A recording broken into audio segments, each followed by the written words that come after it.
Time and time again, I've seen posts on social media that may advocate for men's mental health. There's always someone that says, like, hey, men deserve to cry too.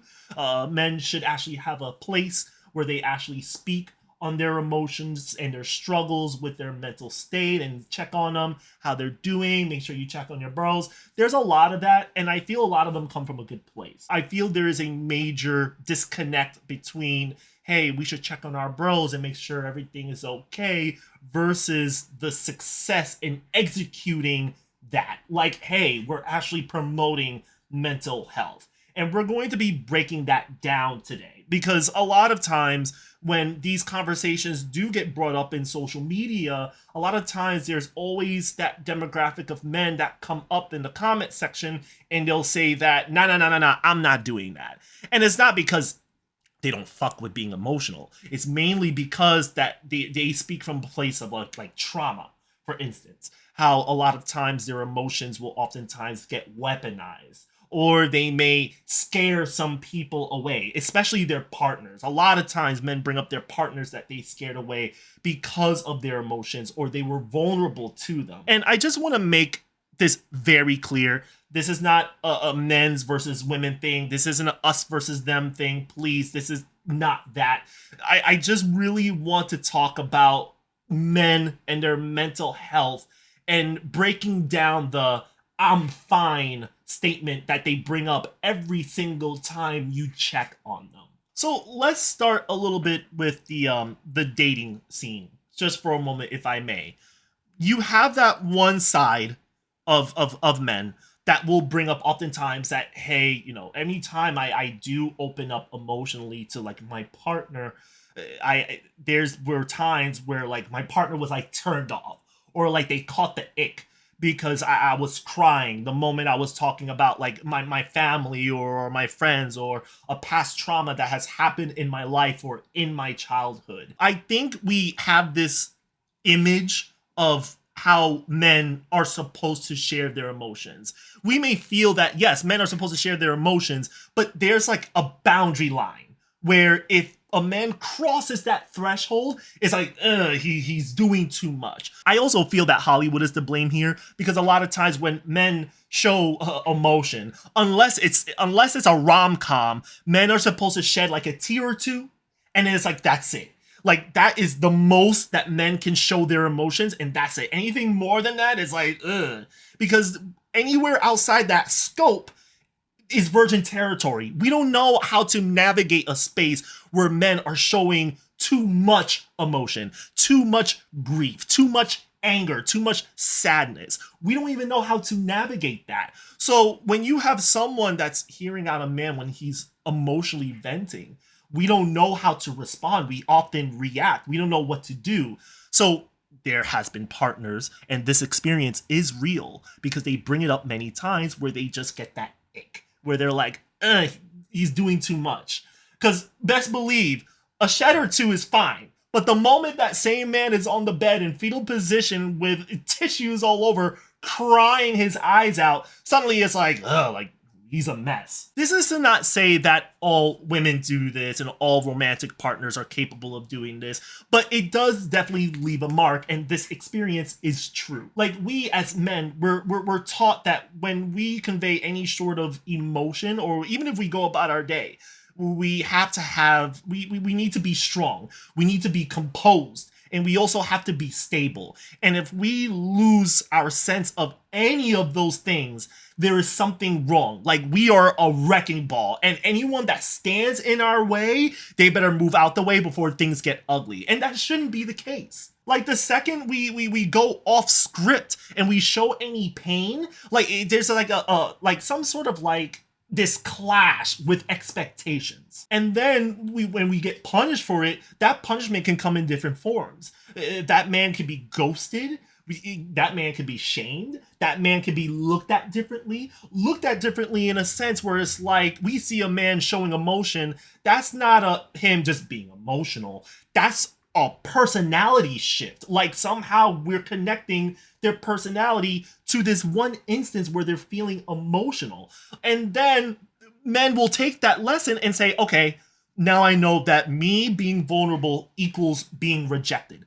That doesn't come from ego. That is textbook definition of conditioning. Which kind of brings me to the second topic that a lot of men tend to bring up, and it's the weaponization of emotions. So you have a lot of men that fear that when they open up to their friends or their partners even about their feelings, it's gonna come back around and bite them in the ass with interest. For some odd reason, whenever men go are at the receiving end of being, taken advantage of emotionally, having our traumas, come back at us to bite us in the ass, I generally feel it's a different beast that we're dealing with. Because yes, you can say yourself, you and I can both agree, like it's personal. It's definitely a personal attack when someone does that, because it's like stacking a trauma on top of another trauma, but it also attacks your manhood in a sense, because you know that it takes a lot out of you to be emotional. And for someone to just weaponize that against you, it does attack your manhood, because then someone may come around to say, well, no wonder you're like your father. That hurts. That goes far beyond being personal. It's like opening up a wound and just throwing salt in there, but you're smearing that salt in there, and that burns. And from there on out, you learn to keep your cards close and not show your hand to anybody. Not because you're scared to have a connection with people, but because now every opening that you give to somebody is now a liability in any relationship. Like that whole thing of men just saying, yeah, I'm fine. Like, the I'm fine reflex that a lot of us resort to. Like, that's not men just being avoidant of opening up. That's an emotional armor. That's an emotional armor that we carry with us every single day, 24/7, 365 days out of the year. I also want to add this one bit here real quick. I do generally feel that social media plays a big role in not just stoking fear of just opening up. You have men that speak on their experiences of their emotions being, weaponized and scaring people away because they opened up. So now you have men that are also reading these comments and they're saying, well, I'm not going to be that person. I'm not going to be the person that opens up and scares my girlfriend away or my family away or my friends because I'm conveying this emotion. So I'm not even going to open up at all. So now, not only is it just men that actually experienced those traumas or those instances, but now you have men that are reading it that never gone through it, and they're saying, okay, I'm learning from that dude's mistake. I'm not going to open up to everybody. I'm just going to brush it off and just keep it moving. So when it comes to like social media and people promoting, the action of checking on your bros, checking on your male friends and relatives and making sure that they're okay, again, I'm pretty sure that comes from a good place, but to a lot of men, it can come off performative. It comes off more as a trend rather than a commitment. Like, there's nothing wrong with normalizing checking on your bros. I think that should be normalized. In theory, that sounds like an amazing thing to promote. But then when you put it into practice, there's something off that goes on here. You have to mentally, you the person checking in on the bro, you need to mentally prepare yourself if that bro says, you know what, no, I'm not doing okay. And I think when your bro does so happen to open up to you when you ask if everything is okay, I think it's important to handle that opportunity with care. And I think a lot of people forget that because, again, it's a very rare instance when your bro does open up. Maybe it is rare, maybe it isn't, but let's just say it's rare for this context. The door is just slightly ajar. It's just a kind of open. He's letting you in. If you mishandle that opportunity, when things become awkward and you start reacting and you start saying, well, maybe you should, or maybe you should speak to somebody professionally, with no surprise, bro would just close the door, put the padlock, lock the door, and that door will not open again for the next couple of years. Like, that's really the reality of things. So I generally feel that, yes, you should check up on people, but you kind of have to lock in the moment your bro does open up. Like, that is an opportunity that should not be taken for granted. Now, I mean this with all due and respect with when it comes to women. And again, this is not a men versus women thing. I just want to bring up women for a moment. there is a different rhythm.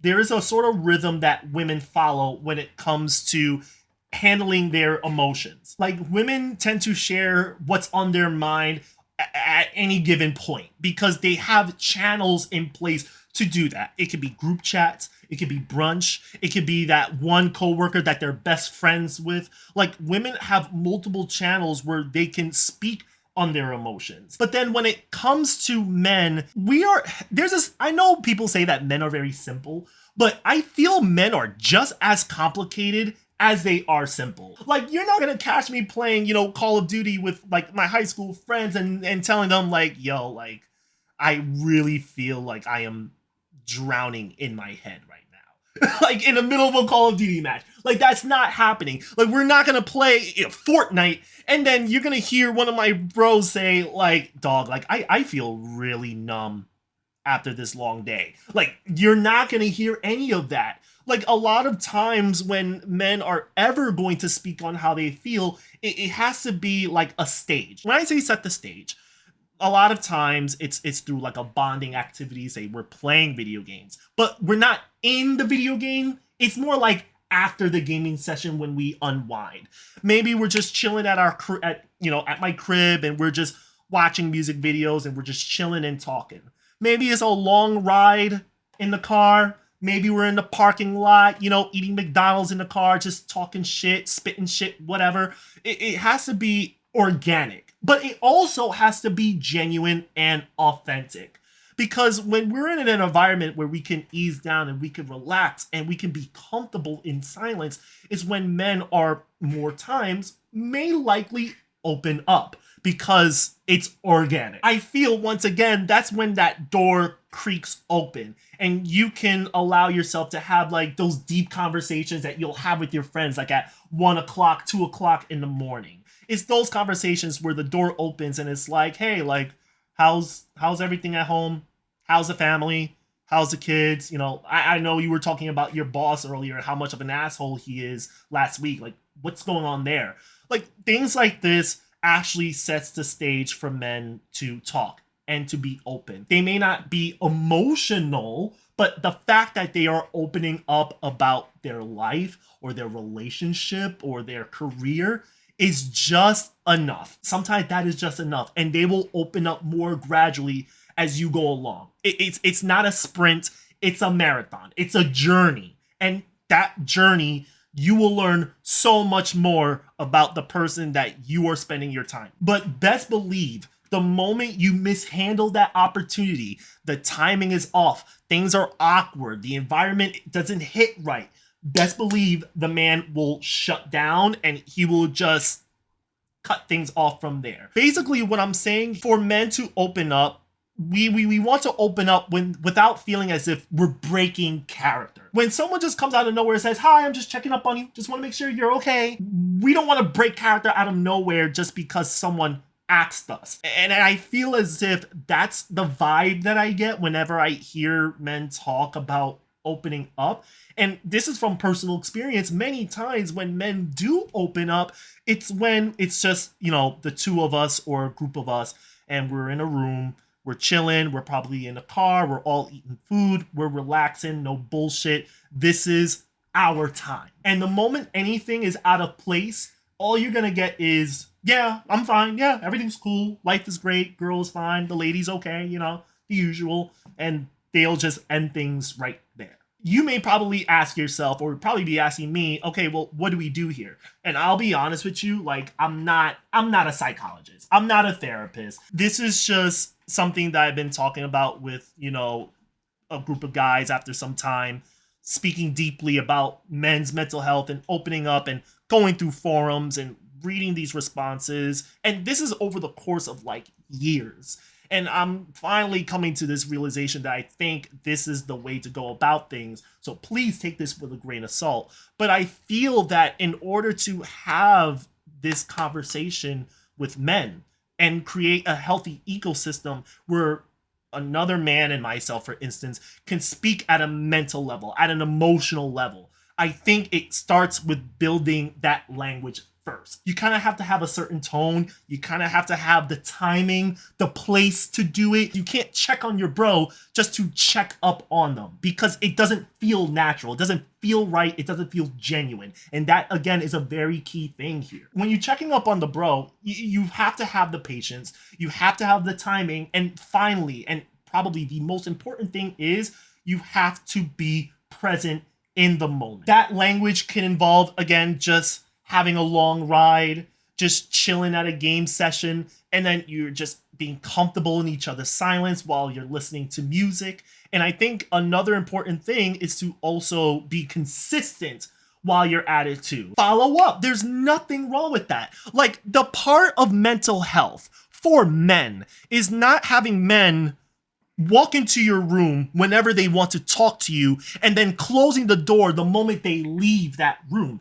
It's a matter of you leaving the door open so that if there's ever a follow-up, your bro is more than welcome to talk to you. You have to leave the door open. Checking up on your bro is not a one-off thing. Again, it is a journey. Because let's be honest, most men aren't emotionally available. A lot of men are just protecting themselves from past wounds that may not have healed. So if you want to create a breakthrough in your friendship or in your relationship, you're going to have to build that trust in that man to say, like, listen, like, I'm not gonna pile on top of that trauma or anything like that. I just want to hear you out. Like, if you need an ear to speak to, I'm here. And this video, I will say, is not to blame anyone. This is not like, oh, this is like a women issue. Women need to do better. Men need to do better. Therapists need to do better. It's a matter of just seeing things more clearly. And I've had this on my chest for years, especially, thinking back about the times I've spoken to other men. And there have been men that have also shared their traumas and their experiences in their past life with me. There's been times I've been angry. There's been times I've been happy with where they are now. And there's been times that I've cried with them when they open up about their traumas. So if we want to shift the culture being, men's mental health, we have to be comfortable in their silence. We have to stop taking their emotional trauma or their emotional baggage and using that as ammunition. And also, we may have to stay long enough for the truth to show up. Like, that's the patience here, ladies and gentlemen. That is the patience. I'll say this, and I'm going to end this right here. Not every man is going to open up completely whenever you reach out or lend a hand or an ear to them. But when they do, don't flinch. Just stay. But I wanted to talk about this after just reflecting on the past and, learning about men's mental health and hearing out men whenever they talk. And I just wanted to share my findings and my theories on how we can better promote that space for men to speak up about their mental state and their emotions. But until then, y'all, take care of yourselves and each other. Peace out.